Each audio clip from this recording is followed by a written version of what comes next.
Hi everyone, and welcome to this first episode of our Coffee and Croissants series at Udacity. I'm Anke, and I'm your host. At Udacity, we focus on accessible higher education to prepare students for jobs of tomorrow. And as part of that, we have one of our many programs, the Digital Marketing Nano Degree, where we prepare students for roles in digital marketing.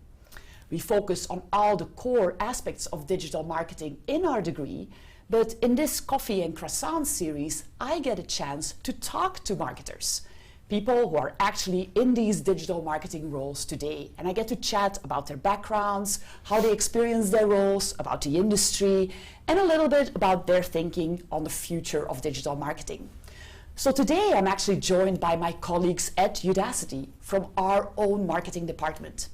Now, I'm going to introduce you to them next, but before I do that and before I talk to them about their backgrounds, I thought I'd give you a little bit of information as well about my own. So I studied psychology, and during my master's, I focused on consumer research and marketing and cognitive psychology. And then after that, I joined Unilever. I was there for a few years, I focused on consumer research, and then I went on to Yahoo, where I headed up the global market research department for about 8 years, actually. After that, I left the company, started a company that focused on developing software to optimize advertising revenue for publishers. And then I sold that company to OpenX, and I joined OpenX for a while. OpenX is an advertising technology company. I learned all about advertising technology. We integrated the software.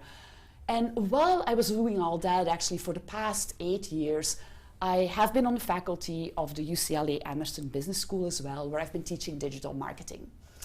But then a good year ago, I joined Udacity.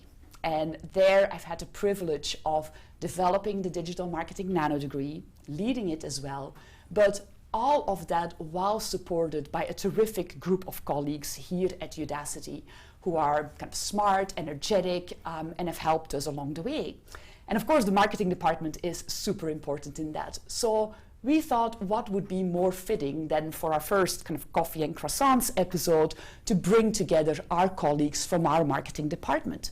So today I am joined by Sam Mazaheri, I'm joined by Divya Hillier, and by Kelly Schwartz, who are all in our marketing department. And I'll get to talk to them about their backgrounds and what they think about marketing these days. So welcome to our chat.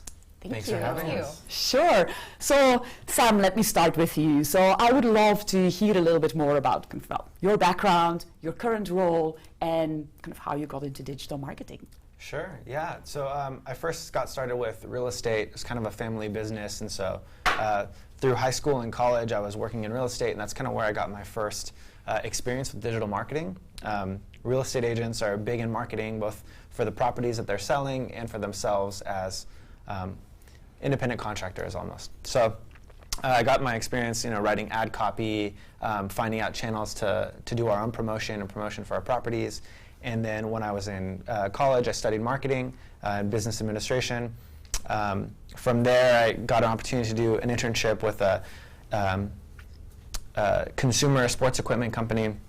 Got to experience branding and direct response advertising for an e-commerce site.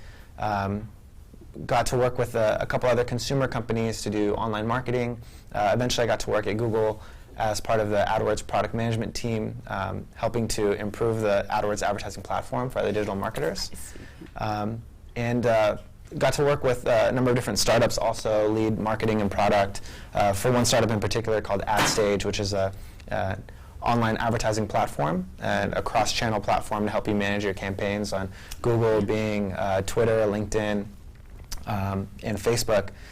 And yeah, from there, just a couple other startups, and now here I am at Udacity. Here I manage our online advertising and do a lot of marketing on our website too, so things like landing pages and site tracking, analytics, get to look at just different ways for us to improve our performance on our website. And I know that's a lot. It's super important. It's a lot. It's so fun, yeah. Yeah. Great. So, well, Kelly, I would like to ask you as well, kind of a little bit about your background and your role here at Udacity. Sure. So I've been at Udacity since about December, and I'm the social media and content marketing manager. here. So social media, obviously, like we teach a lot of social media in the Nano degree program, but my background in that first was I studied media studies in college, so that was like a little bit of journalism and video production, as well as just like basic writing tenets. From there, I went into public relations, which was not my forte, I learned. So I ended up working in media, so like online media for a women's, basically online magazine. And that actually, so every day it was writing, reporting, et cetera, creating videos, but it also included a lot of social media because that was a few years ago before the days of specific social media departments within media publications, which now every media publication will have like people who are devoted just to social media. But back then, we wrote our own articles and did our own social media. So that's kind of my background. And then for the the content marketing part, I work at Udacity doing our Udacity Talks and our new podcast. And we are doing a launch today, so I need to sneak away for a second and get some social media for that, but I'll be back. Very good. It's the life of a digital marketer. We know that.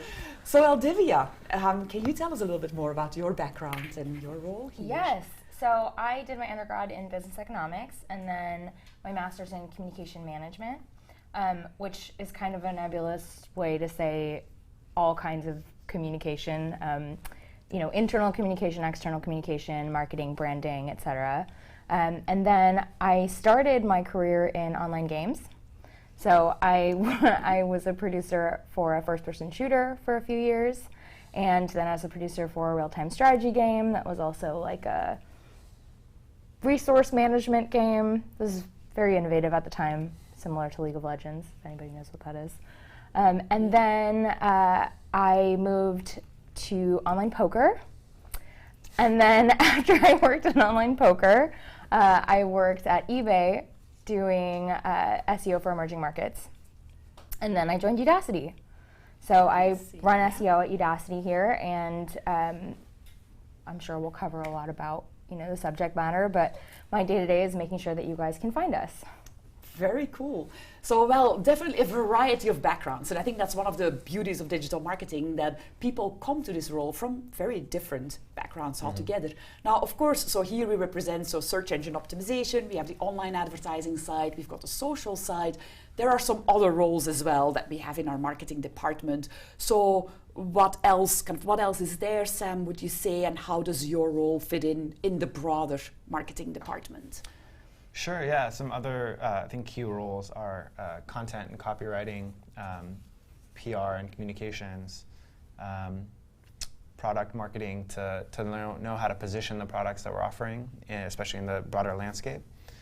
Email marketing. Email marketing, absolutely, especially for acquisition and for retention. What else do we have? Data analysis would be one of them. Essential too. Yes. A big set of data, as well as all of the business development side.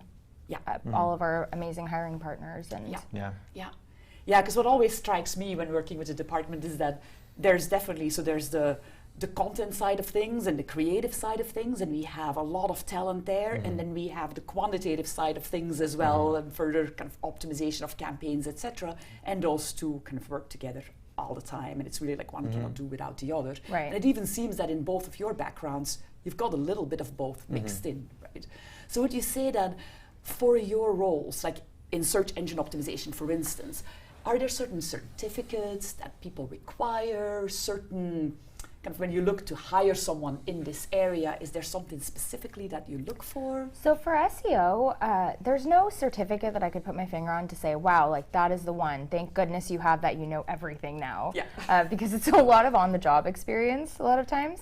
I think that when I'm looking for someone in this space and trying to validate whether or not they actually have the chops to sort of handle this job, I'm really looking to see what type of projects that they've worked on and to see if they can understand all the mechanics that go into the project and then what the impact is of doing the project. Because it's really the type of thing where, at least for SEO, it's such a long-term play that if you're not able to understand what's going to happen at the end of your project to a certain degree, how do you know if you're wasting your time? Yeah. So it's basically it comes down to really planning out well what you want to achieve at the end. Right. And measuring for And that. measuring for that. Yeah, I see. And would you say in your role, Sam, are there particular certificates that you say, hey, they're helpful, they're good to have? Yeah, I think a couple examples come to mind. One, certainly the Google AdWords certification and Google Analytics certification. Bing Ads has a similar certifications also. They're helpful for me to know that someone has at least proven almost like the book knowledge of how these different platforms work. It's not at all critical. I think the more interesting thing is if someone's actually run campaigns. That's definitely the most valuable piece of information. And for me to measure kind of the quality of someone's experience, one quick way is to ask their budget, but more interesting than that is what their goals were for the campaigns, what channels they ran those campaigns on, how complicated the campaigns were. Because you could have a very small budget, but have a very clever and sophisticated structure to those campaigns. And having that hands-on, first-hand experience is absolutely critical. I see. Now, you both mentioned that hands-on experience and that learning on the job is something that really is part of how you got to where you are now. And how did you establish that yourself? Like, what gave you the chance to practice, right, and to get that experience? So how was that for you, Divya? Because you kind of tumbled into SEO I kind of tumbled into my entire career, I feel like. But to start, what happened was, when I was working in online games, one of my responsibilities as a producer, you tend to be responsible for all kind of angles of the product. You can consider yourself a product owner or something, but it's pretty specific to that industry. And one of the things I was responsible for was the website, web performance, conversion, etc. And it was a little bit before those were just common things that you throw around and worry about. Web optimization wasn't really like a huge thing, and I certainly didn't know anything about it. And so luckily, just because I'm a really good rule follower, I was able to kind of stave off any huge destruction from doing something really stupid. But when I had the opportunity to work at eBay, it was originally a content role that was on the SEO team, and it was at a time when people were really trying to prove the theory that quality content is actually one of the most important levers that you can have to drive traffic. And it was really a mental shift because people were really saying like, it's all about technical, which it's about both, it turns out. But at the time, they hired me to figure out a way to prove ROI for creating good content. And I'd produced a ton of content when I was in games, and so it seemed like an okay fit. And then very quickly, I found myself loving the space and kind of going more and more in depth on all pillars of SEO instead of just.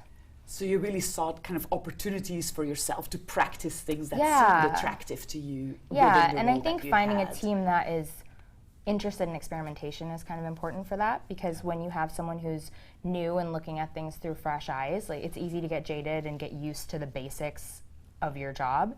And when you present something new to someone who is, just trying to figure it all out and they're creating their own big picture, then they're going to come up with some cool experiments. Like I was able to do my job and be really successful because I'd never really done search before. And so I could look at content from a totally fresh pair of eyes and say, how could you not find value in this? Mm-hmm. Yeah. And for you, Sam, like what was an opportunity for you to kind of get that practice, that early hands-on experience that you needed? One big impact was social media and just even creating Facebook groups in the early days and just figuring out ways to almost build my own personal brand on Facebook and then take advantage of other opportunities to leverage the tools the platforms had. So for example, on Facebook, I'd create groups for different school functions, for my church, for small businesses. I would, the church is a great example because I launched a Facebook ads campaign with $1 a day because I had an idea, I had a website to send people to and a goal that I had in mind, and it was just a chance to kind of experiment. Yeah. And with $1 a day, I was getting thousands of impressions and learning all these different metrics, and it was just very interesting to me.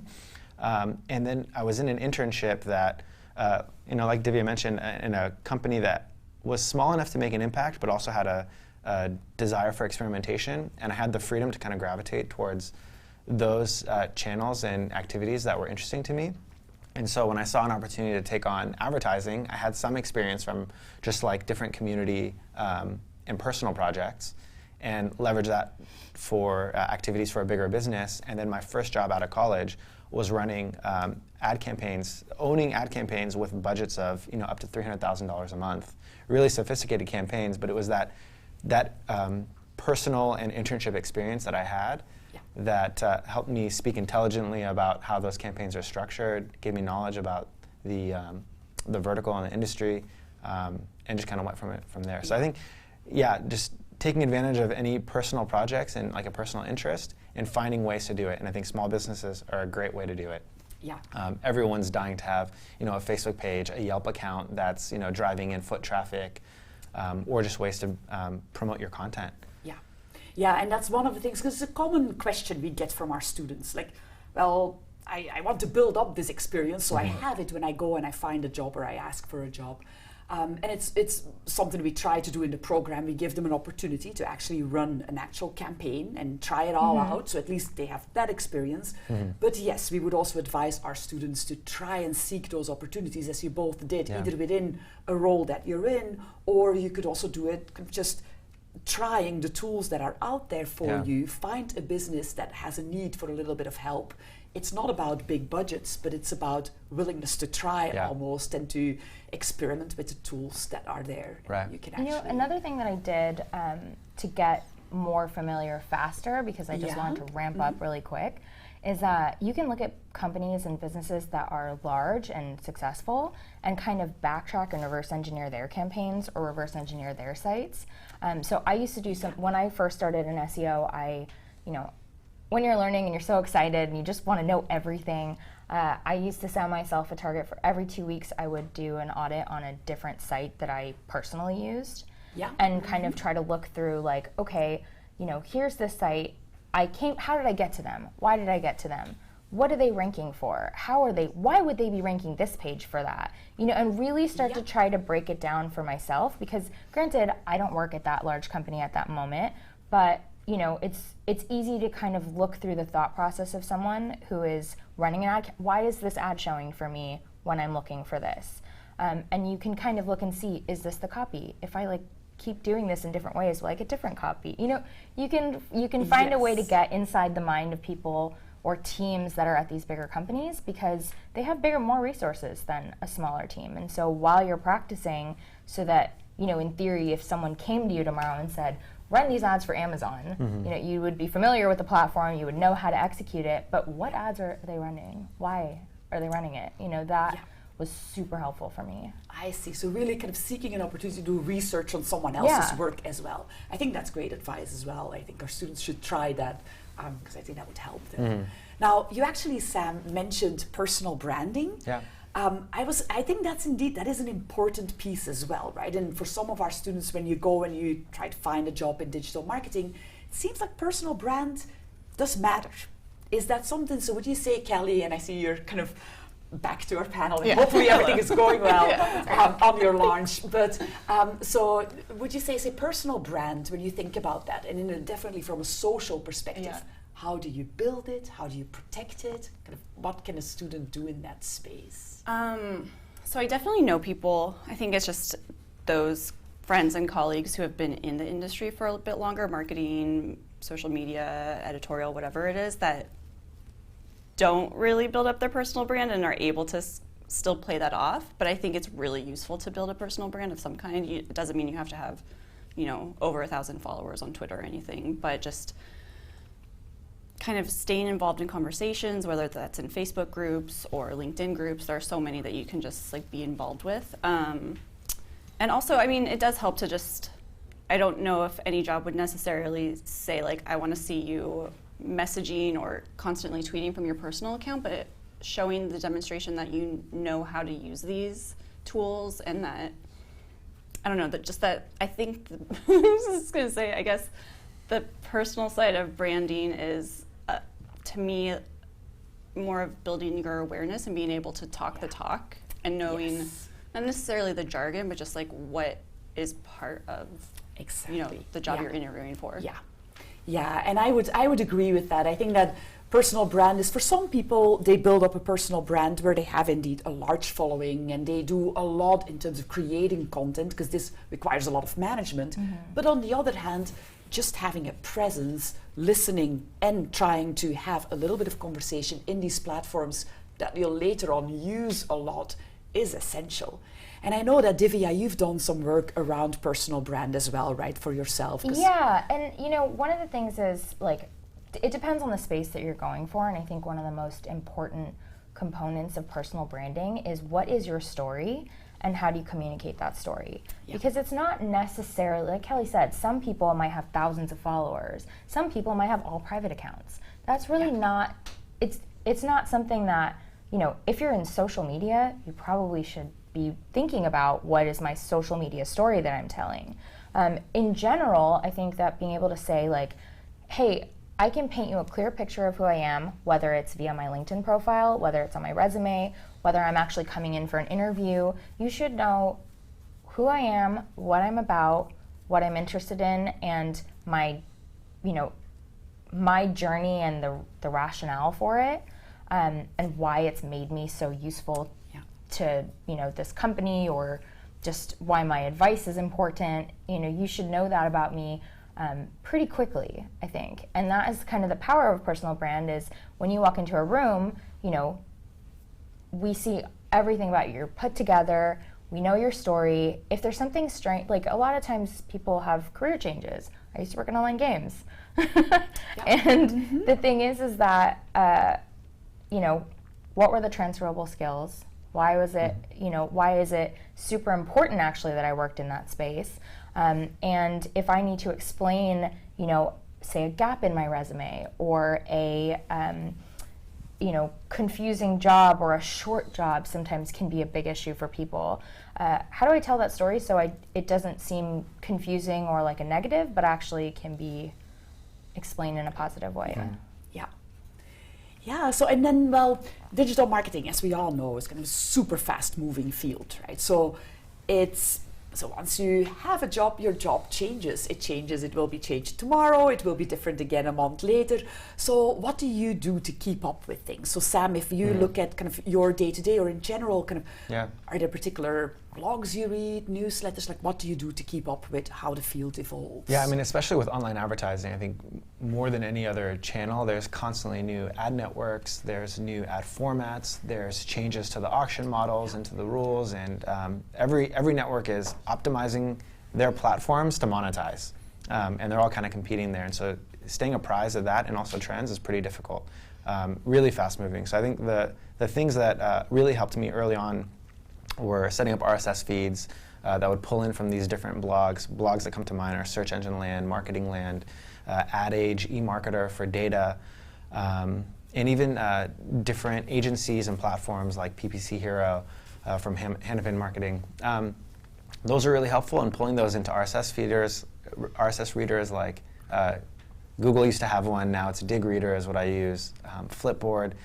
That's where I would go if I'm really in the mood for consuming that content. But really what it's become now is using my community of other like thought leaders and peers in the space and seeing what they're sharing. So it's really just LinkedIn, it's Facebook, it's following those blogs and also following those peers to see what's top of mind. Because the thing is, like in terms of building the personal brand, digital marketers are great at it, but what that means is you're getting this flood of content that isn't always quality, and so sifting through that can be really difficult, and so leveraging your network to filter through that and to surface things that are truly value adds is really helpful. And so for me now it's becoming a lot of LinkedIn. Those are, yes. Yeah, I can see that. And would you say for you, Kelly, are there particular sources that you use to stay on top of things? I think I would say a lot of the same ones that Sam just mentioned, but then a lot of the, for me, social media, like the marketing tools such as like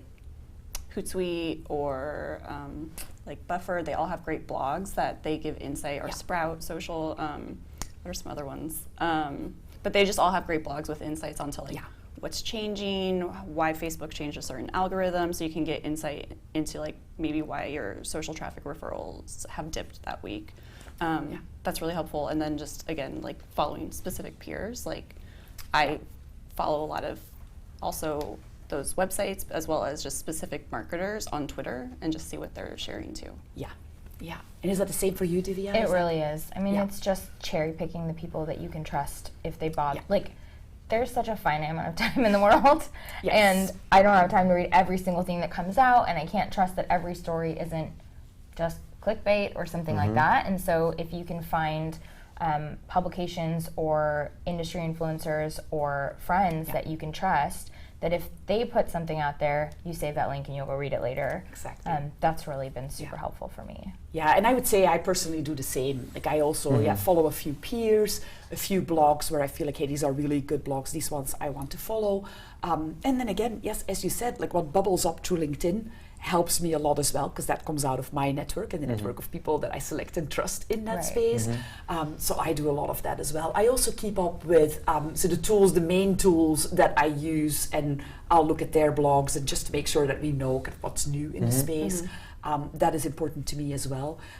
But yeah, it's constant learning. It's actually a lot of fun, I think, in that part of digital marketing I really like.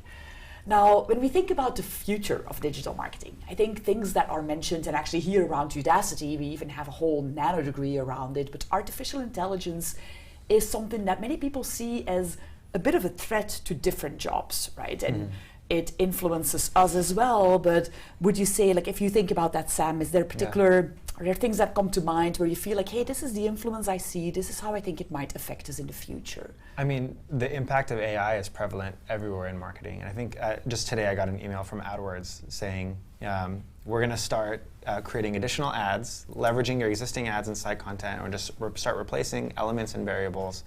And so if you're not actively testing new ads, we're basically going to force your hand. You have 14 days or so to review it, and then we're going to run it. Things like that. It doesn't have to be like a tool that's like branded as AI, but it's just so much of the work is becoming automated, and I think it really is helpful.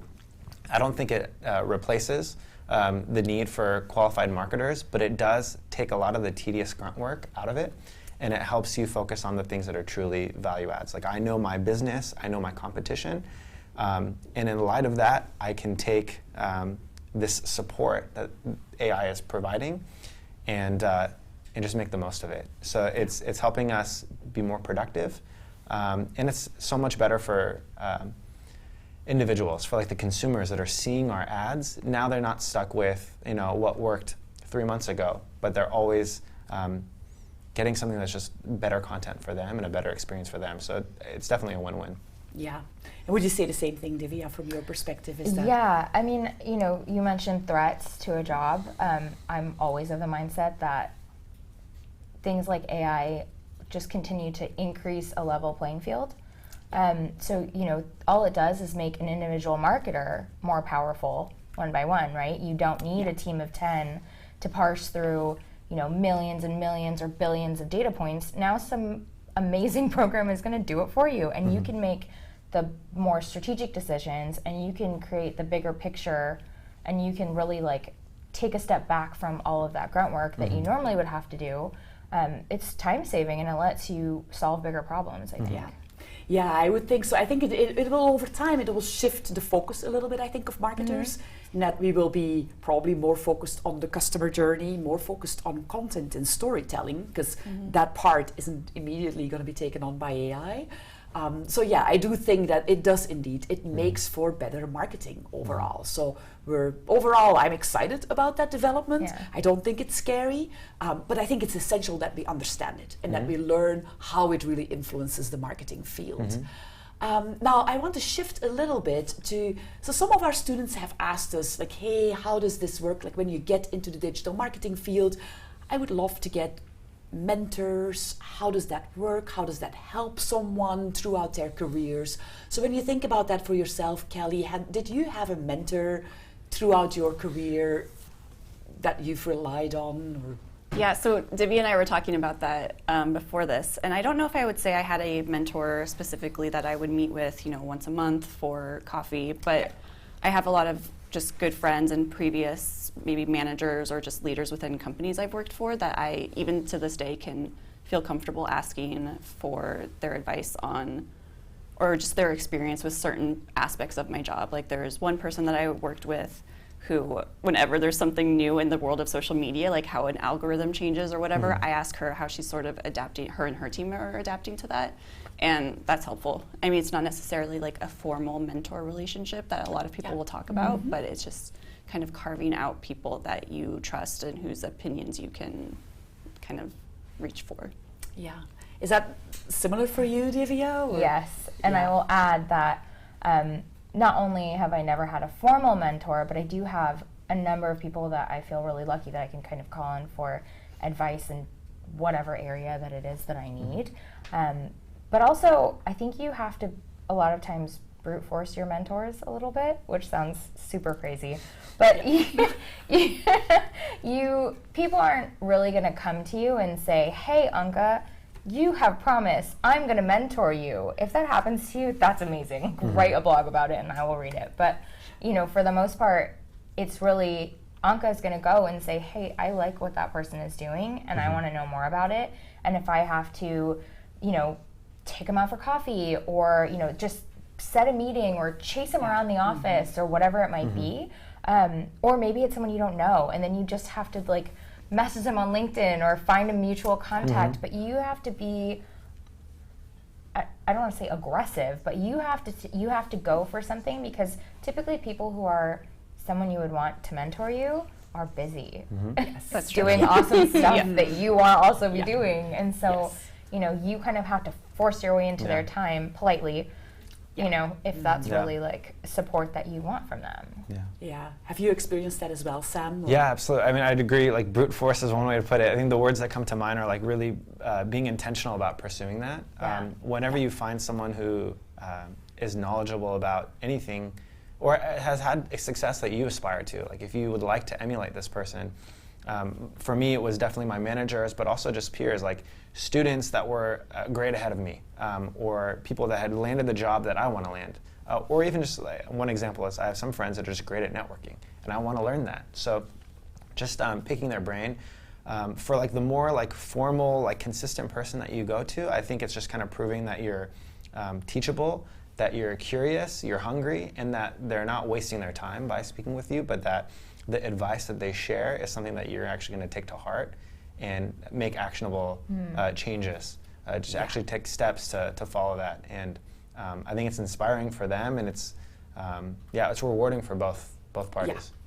I think that's great advice. That's great to put it that way. And I think for me as well, I've had several people that I would call mentors throughout my career, even though it was never a very formal relationship where you really express you're my mentor, you're going to do this for me. Yeah. But it's really trying to extract these pieces of advice from someone. And I think if you show someone that you act on those, then they'll be willing to give you the next piece of advice, because it feels very flattering, because I see that now when now that we're in roles where we're actually also mentoring or advising some people, it's flattering when you see people asking your advice and then act on that advice and do something with that. I have also, and I think that's important as well, is throughout my career tried to find people who are in somewhat similar situations as myself, so also at the personal level, if you want to juggle a family and a career, how do other people do that? Let me take a look at how that works for them, and then I'll take some of their advice and I'll try to put that into my life as well. So I think those parts are important too. Yeah, I would say just it kind of seems like this big formal, daunting thing to find a mentor and then have that person responsible for your Success. Success, yeah. Exactly. I think if I were to name my mentors, almost every one of them would probably be surprised that I were to list them, because it's not a formal thing. Yeah. It's very informal, but they have an impact on my life, and I very clearly and intentionally pursue them for advice in different areas. So it's not necessarily like a mentor-protege relationship. It's you going after someone else who has done something that you aspire to. Absolutely. And I think what I hear from all of you as well, it's typically not one person. Yeah. It's No, several. it's 10 or exactly. Yes. Yeah. And also, and be, as you said, Divya, kind of proactive about it. A little bit aggressive, maybe even, it's okay to do that as long as you're polite about it, respect someone's time. I do want to add in, as we were talking about this, I was imagining out of context some of the words that I said. And I want to add in that, when you're targeting somebody who you don't know for advice, I think it's super important to look at this person and say, what would be the lowest friction way for me to get some feedback from this person? Because I will say that I've encountered some scenarios where someone will use a mutual, some shared piece of background. Perhaps we went to the same school, or they're interested in working at the company I'm working at, and I'm totally comfortable with advising people, for whatever they want. But there's sort of a difference between saying, "Hi, I need 30 minutes of your time for a coffee in this town," versus, "Hey, I have a quick question. Could you just advise me on how did you do X, or what do you think the best way to do Y is?" It's a lot easier for someone to quickly answer that question and continue that conversation than to say, "I need you to stop what you're doing and reposition yourself at a different location," and Yeah. So, well, I think when we think about our students and people who aspire to be in your roles in the future, so when I think about Kelly, for instance, you're in a social media marketing role, which I think many of our students aspire to. It's a very interesting field. It's a cool field to be in. Would there be pieces of advice you would have for them now as they build up their kind of career trajectory as to what they should focus on, what they should think about? I was just talking about this with some friends the other day, actually, is that not to dismiss having to work yourself up from the bottom. Like, you have your eyes on a prize of social media manager, but be open to being a coordinator or an intern or taking on freelance projects. Freelance projects, I mean, I used to do that a lot just from a writing perspective, and I have friends that will take on social media projects for small businesses, and that is just a great way to to expand your portfolio and show that you took this small business in your local town from X, or just showing that you can build campaigns for small businesses and showing that growth. So just being open to smaller projects and building your career out from there. Yeah, so kind of coming back to the discussion we had earlier about trying to seek opportunities to build a little bit of experience in an area. Any other pieces of advice you would have for people who want to be in your roles? Yeah, I think it's definitely for on the advertising side, or even anything digital marketing, get your hands on some real world experience, whatever means necessary. If it's putting up your own money, $50 to run a campaign, or find another business to subsidize it, just do it. Figure out some way to actually think through a business's goals and come up with a strategy for achieving those, and try to use the actual tools that everyone else is using. Every tool is free. Every tool has a free plan. You don't need enterprise level software. You can just use Buffer and Hootsuite and Facebook ads. There's just so many great ways to try it out with no risk and no commitment. And even see what you like. There's so many different parts of digital marketing that that you can experience, and you might find something that just really clicks with you based on how creative you are, or how analytical you are, or even just what you like to do with your personal time. If you love Facebook or Instagram, that could be your niche. Yeah, that's true. Yeah. And I think also, as you're trying to grab onto all these different bits of experience, I think one of the things when you start out and you're just trying to create opportunities for yourself is a lot of times it can seem really disjointed. So taking it back to the personal branding a little bit, map out the story that you're trying to tell and try to fill those either gaps or areas of knowledge that you're trying to build very strategically, so you can say, hey, I want to be a social media marketer. I understand that there's something to do, there's content here, there's also timing, there's the analytics piece, and this is how I've taught myself, or this is how I've given myself experience. If you build that structure, it will help you have clarity on what you're doing, but it will also help someone who is trying to give you a foot in the door somewhere, understand that there is someone here who is super hungry to do this job and is really approaching it intelligently. I see. Well, I was just to add to that, if you're in a position, let's say you're in an existing career and you have a job that's pretty well defined, and you don't have the opportunity to work in digital marketing in that role, put in extra time and do 110% of your own work, but then take some extra time in your free time, just take advantage of opportunities to demonstrate your interest, to show that you're hungry for the other roles, and just find a way to do it. For me personally, my background is real estate, and it would be hard maybe to pivot from real estate into digital marketing, But by taking my real estate and then filling in ad copy and new channels that I can advertise to, I'm able to make the connection from one very different industry to where I want to be without having to change careers yet. Yeah. I think also, if we Sure. can stay on this for a second, I think watching what other brands are doing, it won't necessarily help your portfolio, but just like actually studying whatever the focus is that you're interested in, and kind of seeing what other companies are doing, or content that performs really well on social media, say, that will give you a better look at how you should be shaping projects that you might be able to get within your own company or in outside companies. Yeah. Actually, one of the interview questions that I ask people who are obviously not super in-depth within the field that they're going for is, like, can you give me an example of some campaigns in X that you've found to be effective and why? Yeah. So not necessarily a campaign they ran themselves, but something they've seen somewhere and they can describe and that they talk can about. break it down based on the experience they've had themselves and say, from what I've seen, this is how they did this, and I thought it was terrific because that content played really well. It basically went viral. It was something that it's a consistent monthly update that they do that I just think is super impactful. Like, I love that. I love when somebody is so observant and they're just looking at everything and trying to really break it all down and understand it for their own job. Yeah. I And think it also observing shows other a passion and brands. an interest when you do that. Now, actually, at this point, so I want to take the time to kind of change tracks a little bit and go to some questions that we've received from our students. So as you know, we have a large number of students in the Digital Marketing Nano-Degree program. They knew we have our Coffee and Croissant chat today. So they've sent in some questions.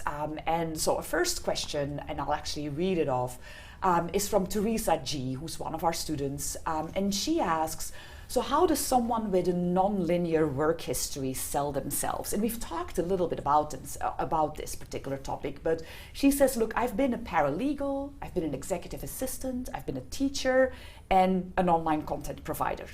So how I may want to go into digital marketing, how do I best package this up and kind of sell myself in that space? So Kelly, would you have any advice for a student who is in a situation like that? I guess in my own experience, it hasn't been necessarily non-linear for me, but the industries have been very different. So is finding that thread, and like Divya has said, is looking at your personal branding from the perspective of what's my story to tell. How can you, say you're just looking at a job description for a position in digital marketing that you're interested in, kind of seeing what the requirements are and backing up how you have previous experience in that. Yeah. Just kind of seeing that job description as like the questions you have to answer and building that out from your previous experience. That's helped me in previous interviews. And Divya, you've had experience with exactly that, right? Because it seems like your path has also been like a not so snake. linear. Yes. I think really it's, like Kelly said, start with what is the job you're trying to get? That is the first question. So if it's in digital marketing, is it a marketing coordinator? Is it in one of, a more specialized field? What are they asking for? And then look back on your experience, because the jobs, for example, that Teresa listed, they have a lot of transferable skills that come with them, starting with things like organization and being adaptive and being able to figure out, what's coming up next and sort of plan and be structured. And so I think figuring out what those skills are that come from the jobs you've done and how they map to the new job you want to do, it helps build that story. And it's 2017, like, people have nonlinear careers. Like, this is not a time when we work at one company for 20 years and they give us an award and we retire.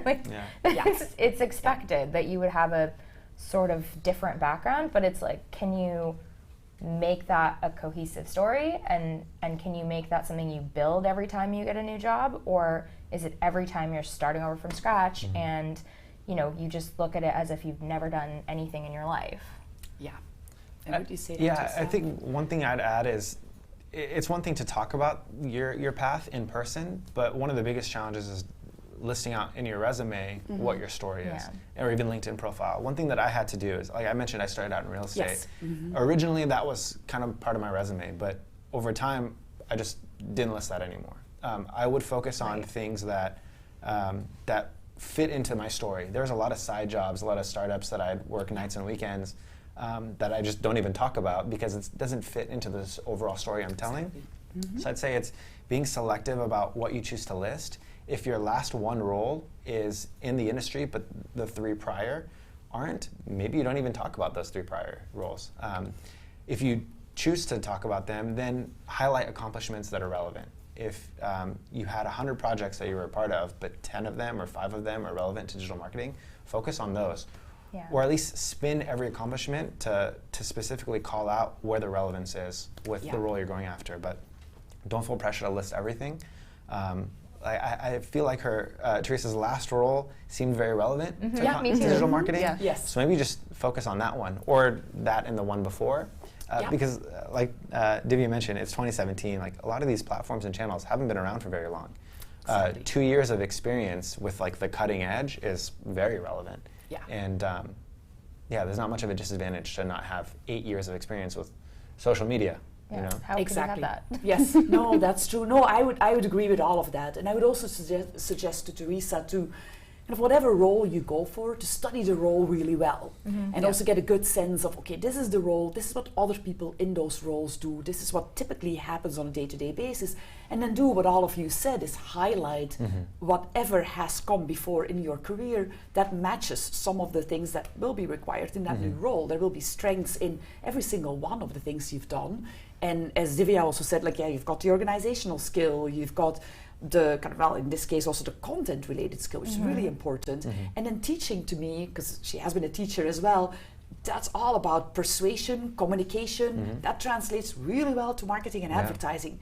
So there's many things that you can really kind of grasp onto and say, okay, these things translate to the job that I'm trying to go for here. Yeah. Right. And one step further, as we're talking about it, is the job that we're looking at, the job description. Think about the person posting the job or the hiring manager who is sorting through these resumes. Yeah. Because, like you said, this story, I mean, we see thousands of resumes, you know, and one of the things that's really hard is when you have somebody come in who maybe doesn't have a really logical background for the role that they're going for, and you have literally 10 seconds to look at this and be like, am I going to keep going, or is this just, you know, this is too much effort for me to parse and create that story myself to understand how, oh, this could be something that is applicable. I don't really know. You know, turn it into a story for that person, because assume that any job you're going for, you have a lot of competition, and people, the sad person that's trying to slam through these resumes, you know, they want, spell it out for them, help them, like do them a favor and let them be like, this might be the one, let me see. Exactly. You know? Try to stand out. Yeah. That is important. Well, we have another question that came in from Nil, one of our students. And he actually describes there's many online platforms out there, and many have introduced a very easy to use, kind of accessible marketing tool that everyone can get their hands on. As you said, right, these tools are out there, they're easy to use, and small companies can easily do this themselves. So where does that leave a marketer? If the small company can easily do it themselves, do we still need marketers? So what's the whole kind of, like, how do we position ourselves where all these small businesses can run their own marketing? Yeah, I mean, absolutely. I think every company for free can create email campaigns, can have marketing automation, can queue up their social media posts, can spruce up their social profiles, do web analytics. It's all free and freely available, but it's time consuming, and it takes experience, and it takes an understanding of what the nuances are for each of these channels. So yeah, you can do it. They're not doing it.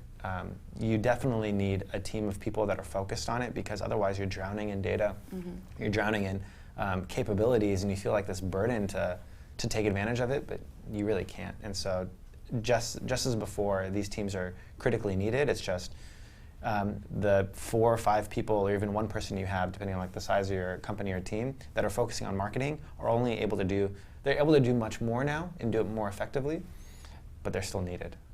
Businesses can't just do it with it's not autopilot. less resources. Basically. Yeah. Exactly. How would you see that for social media, Kelly? How does that work? Yeah, I think a lot of companies, especially smaller companies, or just like entrepreneurs that want to do everything themselves, it's great, and you start with a social media campaign, you start doing email marketing to potential new customers, but then other things get in the way and it becomes a third priority and then your last priority. Yeah. And so consistency is really key in all of these different marketing channels.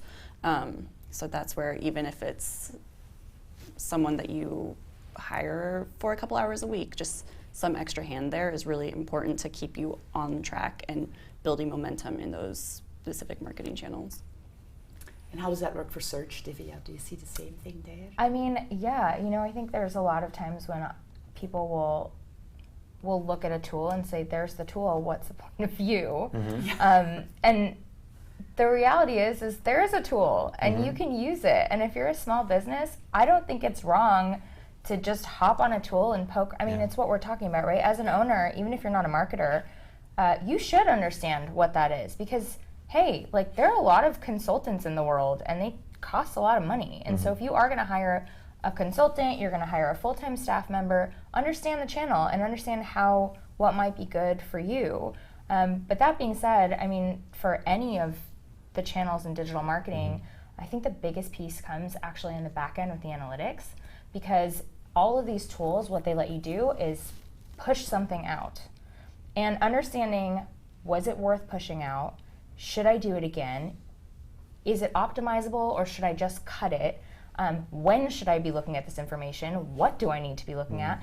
It suddenly becomes a very big beast of knowledge that you don't have and that those platforms don't really give you, because what they're giving you is a very simplified version of if 10 people clicked, what does that mean? Did a tree fall in the forest? Like, exactly. Yeah, and I would add to that, I think that with all those tools being so widely accessible, I actually think it opens up a lot more opportunity for marketers. Because I think it's a little bit what you said, like, people have these tools, they dab around in them a little bit, and then they see, like, wow, there's a whole world of possibilities here. Yeah. I don't have the time or the resources, as you suggested. I cannot do this myself. I cannot keep the consistency that I need, so I need help. And help from a specialist that does this all the time really is essential there, and I think it opens up lots of opportunities for marketers. So in that respect, I think we have just a great world of opportunity ahead of us, and that helps. I had one more question that I really would like to get in as well from one of our students, Lara, who says, I've been looking at digital marketing jobs and many require technical skills in HTML, Java, WordPress, and some ask for programs like Marketo, for instance. Is it essential to have those skills? Will we need them absolutely to get into digital marketing roles? What's our opinion around that? And I'll start with you, Sam, because I know your job leans close to those tools. Yeah, I mean, having technical skills is definitely an asset, because a lot of times not knowing these languages or technologies can block you from doing your job. You become dependent on designers and developers to help you execute your campaigns. So anything that you can kind of take on yourself will just increase your output and your velocity. I'm surprised to see Java on there, but HTML, like CSS, are pretty simple and easy to understand, especially when, I think the thing to clarify is, as a digital marketer, that's not going to be 40 hours a week spending, developing HTML from scratch. Really, you're just going to be going in and have enough knowledge to be able to modify something that's existing, and that'll increase your speed. And knowing tools, yeah, absolutely. Because if you're trying to get a job at a company that's using Marketo, and you can say you've worked with it before, they just know your learning curve is that much less steep, and you can get ramped up right away. So it's good to have experience with these. I don't think it's a blocker, but you're just so much more powerful if you know enough to be dangerous there. Yeah, I would say for SEO, Java, again, that's a weird one. But the rest of the things that Laura mentioned, they are really important. SEO is just as technical as creative, and there's no way around it. Ultimately, you can do yourself a lot of harm if you don't have at least some kind of working knowledge of these technologies, how they interact. And I think, to kind of go further on Sam's point, it's not about working 40 hours a week or becoming an engineer or being able to build your own website. It's about contextually understanding those pieces when it comes to your own work and how it can impact your own work, so you can speak intelligently to a web development team, for example, or a designer, and you can say, hey, I need this to be this element needs to be rendered like X because otherwise it will be invisible. Things like this where you need to be able to speak intelligently because they can't be expected to know why it's important to your job to do something in a certain way. So if you don't care, if you are willing to sit back and wait, I think digital marketers tend to be more proactive. And we tend to want to just get stuff done as fast as humanly possible because we want the fastest results we can get because at the end of the day, we drive revenue. So you want to be able to take on as much as you can so you can push forward and you remove those blockers for yourself. Yeah. And from your point of view, Kelly, is the technical part important? Or? Yeah, echoing what Sam and Divya have said, I think some technical skills are necessary for social media content perspective, Photoshop, or whatever. There are plenty of online tools like Canva or other websites where you can kind of figure out how to create visual content that way.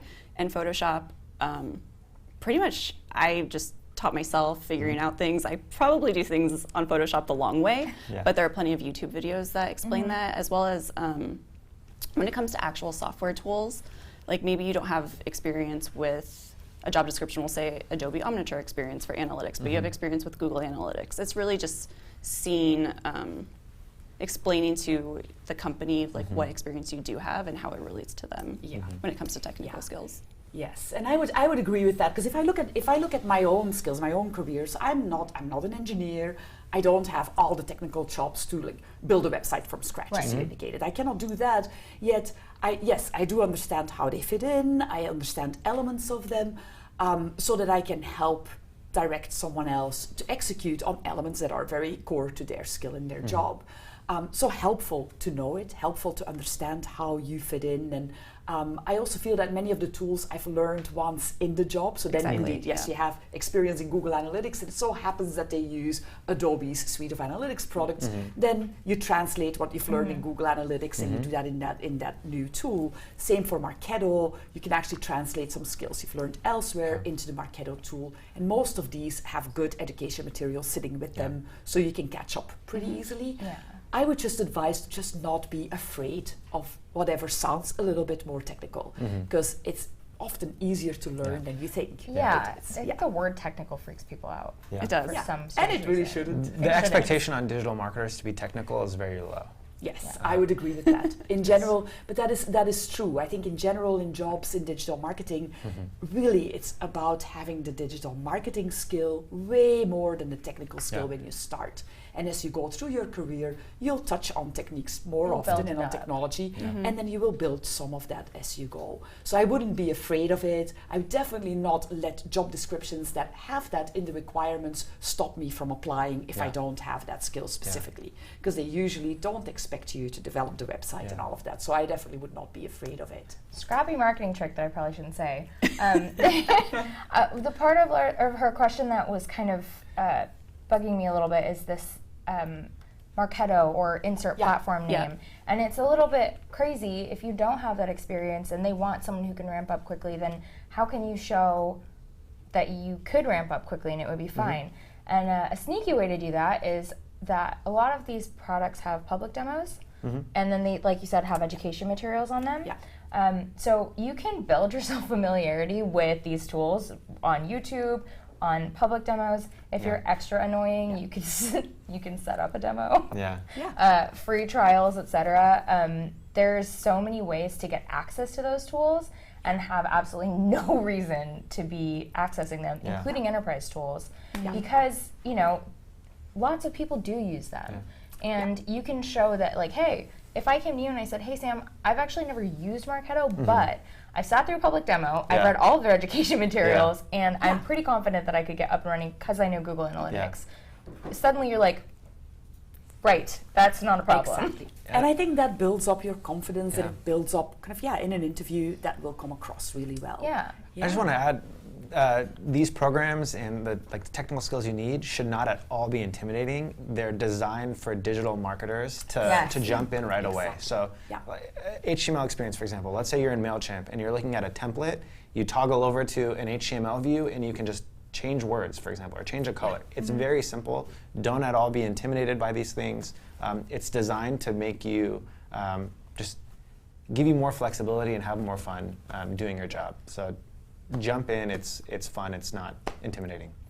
I would agree with that, and I think with that comment, I think we'll wrap up. And I would like to thank you for joining me this morning, Thanks for taking the having me. time Thanks for out of having what I us. know Yeah. is super busy, because I live through it and I see you do it all day long. So I know that you're in very busy roles, and we love the support that we get from all of you at Udacity.